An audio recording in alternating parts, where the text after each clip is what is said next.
Welcome to the Numis News. I'm your host Isaac with Premier Rare Coins, and Twix is giving away 2 gold bars valued at over $170,000 if you don't watch the Super Bowl ads. They've released a new campaign where all you have to do is enable your camera on your phone, and every time a Super Bowl ad gets played, you have to stare at your phone. They will use your phone's camera to watch your eyes and make sure you don't look up from your phone. Here we go. To win, viewers will need to complete a staring contest, which will begin during the first ad break of the Super Bowl on February 9th. The longer you stare, the more entries that you receive into the raffle for these 2 gold bars. All you have to do is go to Twix's website. You do have to be 18 years older or older. It looks like they're mobile only, but use this, take your phone out, scan the screen. This only happens on the Super Bowl. Super weird. The Berlin World Fair of Money breaking records with record high attendance. We visited the World Fair of Money last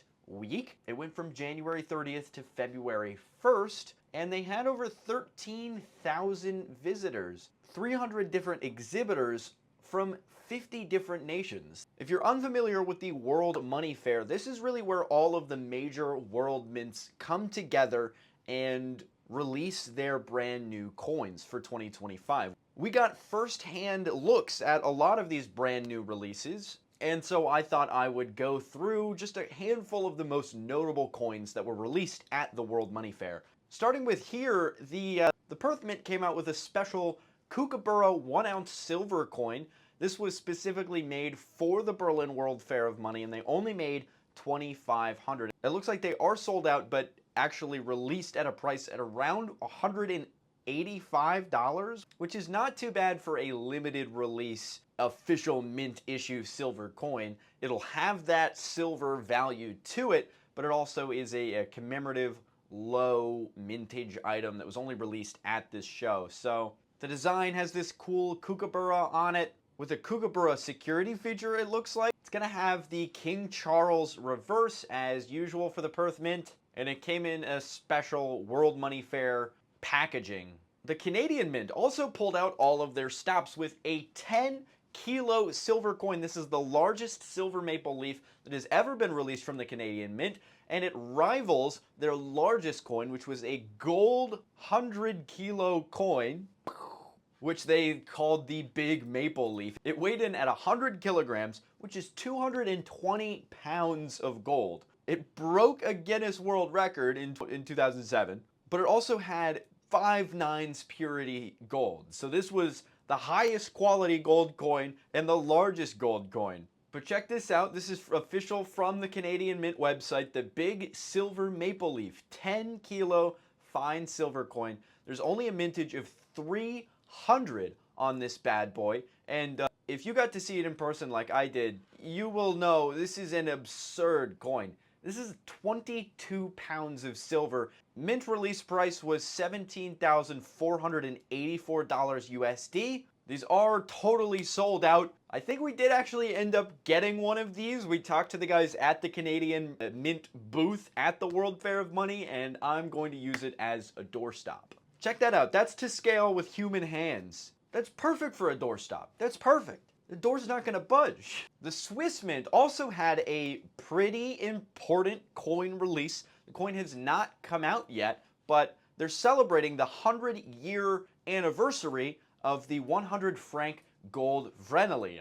I was able to talk to the designer of the coin. You can go check out that video in the link in the description down below. The Goldvreneli was originally released in 1925, and so to commemorate this release, the Swiss Mint came out with the 100-year anniversary Goldvreneli. Here's the spec sheet right here. It's made out of 90% gold, comes in at 35 millimeters. They're only making 2,500 of these, and I'm a big fan of this design. It's a modern take on an older design while still pulling in that they have the old design on the reverse of the coin, and then they show this new design on the obverse of the coin. And I really appreciate how they're matching the minting style of the older coin, meaning like all of the stats are pretty much the same. Here is one of the original Goldvrenelis from 1925. Apparently they only made 5,000 of these coins, and it matches the purity, it matches the diameter, it matches the weight, and it has the same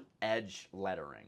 Here's actually the designer. Again, you can go watch a full interview with her down in the description below. The coin is going to be available starting July 1st, 2025. So they're not here yet. You are not able to pre-order it. This is why you subscribe to Premier Rare Coins. If you want to purchase one of the 100-year francs, you only really learn about them here or if you're reading the website. So make sure you drop a subscription. Put those post notifications on so you don't miss out on the brand new coin drops. CIT is also making waves and made quite a splash at the Berlin World Fair of Money, releasing a lot of brand new coins that are honestly, I mean, they just get better every year. Take a look at the bison, take a look at the butterfly. The gold bison is incredible. But the coin that really struck a lot of people's eyes is this extremely limited edition Matterhorn coin.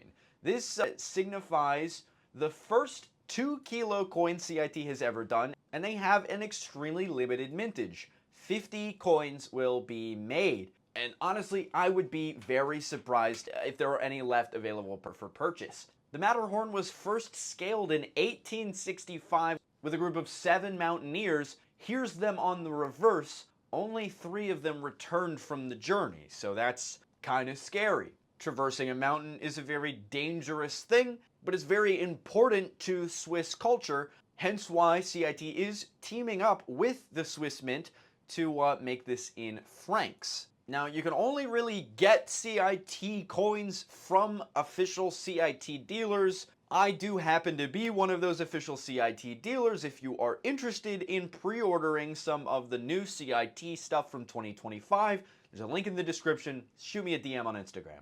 The numismatic world's favorite, or at least my favorite auction house, is going through a little bit of stuff. That little bit of stuff includes a buyout from A-Mark Precious Metals, who has purchased Stack's Bowers as a subsidiary in a merger agreement that was revealed last week on the 3rd. Now, it's crazy how many people from news stories this week I talked to last week at the World Fair of Money. You can go watch my interview with the vice president of Stack's Bowers, who didn't say anything about this. Come on, Viken. You could have dropped some news. I don't know if he knew about it. I don't know if it was supposed to be public information, but it seems that Stack's Bowers is being acquired. Now, they say that they want to use the resources to scale accelerated growth and enhance their services, which I have no problem with as long as they keep selling coins. Stack's Bowers gives me plenty of stuff to talk about on Numis News when it comes to significant coin auctions going on. They were the only $1 million sales that happened from, I think, February to December of 2024, which blows my mind. It's interesting, though. This is a company that has kind of just been like its own thing for a while. It was independently owned, to my knowledge, and I think that added a lot of, relatability to the company. They just started as coin collectors themselves, and now that they're being purchased by a larger company, it kind of takes away that grassroots feel for me a little bit. Let me know what you think in the comments below, and let's go ahead and move on to some significant coin auctions. This is one of my favorite things to cover here on Numis News, is the cool coin auctions going on. Coins are selling for record prices left and right, and during a KÜNKER auction, during the World Fair of Money, some pretty cool coins were sold, including this absolutely gorgeous Prussian Ducaton, which blew past its estimated record price. They thought it would sell for about 75,000 euro, and it actually ended up selling for 125,000 euros. It was sold on KÜNKER, which is a very popular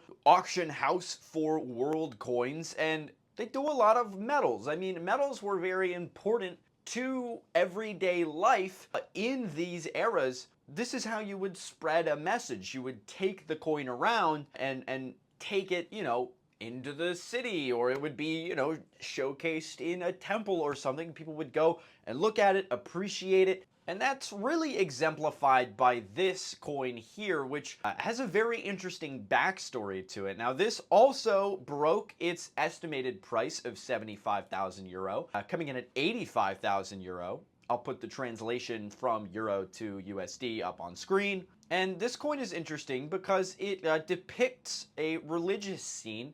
First off, it has a depiction of the Last Supper here, which is very, very detailed. But then it also has a depiction of the Last Passover. This coin is significant because it's part of a series of religious medals that were minted in Joachimsthaler, which is where we think the term dollar came from. The coins minted from silver and gold from Joachimsthaler, which is in the current day Czech Republic, were called thalers. And a lot of historians agree that from thaler we got dollar. Now, it's still debated, we don't really know for sure, but you change like 2 letters and thaler becomes dollar. So that's the first part. The second part is that this coin was used as a religious medal to go spread the word of Jesus Christ in the Czech Republic. It was actually a physical token that was taken around. The Catholic Church and the Pope sort of resented and didn't really appreciate the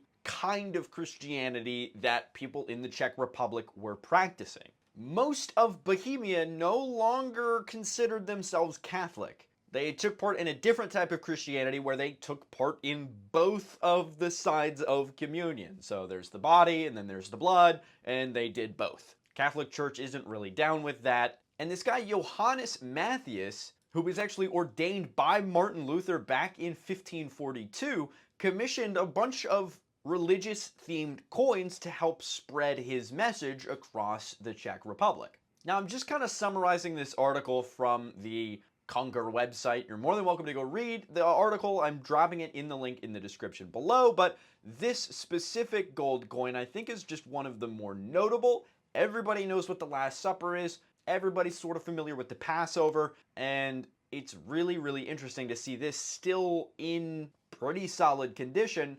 I think it's totally fair to say 85,000 euros is a reasonable price for this. Do you want to have an impact on what the quarters for 2027 are going to look like?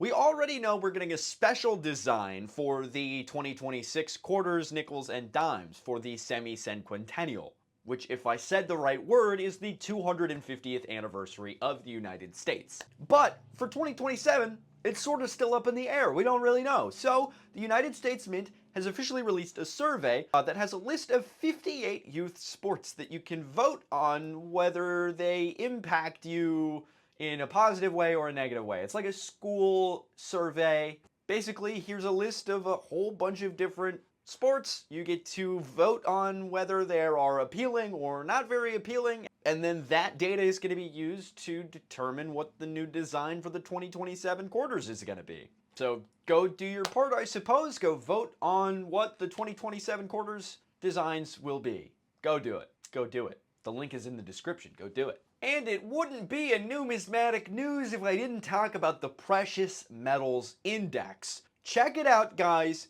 Gold finally reached its record prices. I've been watching this for the past handful of weeks. You'll know if you've been watching since day one. Gold has been inching up towards the 2,800 mark, and we finally reached it last week while I was in Berlin. It peaked up at $2,883, and it now sits at a comfortable $2,860. Now, what does this mean? It means that gold is more expensive now. For speculators, some people have been expecting a drop for a long time. But just over the last year, we have increased a considerable amount. It hasn't really dipped too far. There was a little tiny dip in October, but since about December of 2024, it has been steady growing. Now, what is silver doing? Silver really hasn't changed that much. Silver is kind of just jumping around from around 29 bucks up to like 33 at its peak. It looks like maybe we didn't even hit 33. The last month has been pretty stable. We started kind of low around 30 bucks and it has gone up to 32, and we're kind of sitting around 31, 32.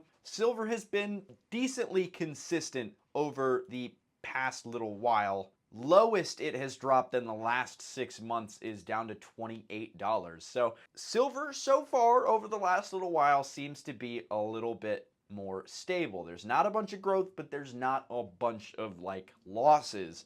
$30 I feel like is a comfortable spot for silver, honestly. I know there's people who want to see it dip so they can buy more, and I know there's people who want to see it go up because they've already bought a whole ton. So we shall see. Overall, silver hasn't been super exciting. The gold market's really what people are looking at. Now, I don't really ever look at platinum, but let's look at platinum real quick. Go ahead and check out the year to date, and it seems overall it's been positive. We're up at 974. Let me know in the comments what kind of precious metals you like to collect. Are you a silver guy? Are you a gold guy? Are you a platinum guy? Personally, I like to save up and buy small denominational gold coins. I just like them. But everybody's got their own thing. Let me know in the comments. Well, that's going to wrap it up for this week's Numis News. I hope you enjoyed that video and I hope you learned something. If you did, make sure to leave a like, subscribe. It's totally free and it pushes this style of video to other people who like coins, who are your people. We're trying to build a community of coin collectors, so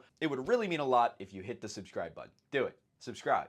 Do it. You won't. I don't think you'll do it. I don't think they'll do it. Anyway, until next time, I'm Isaac with Premier Rare Coins, and happy hunting.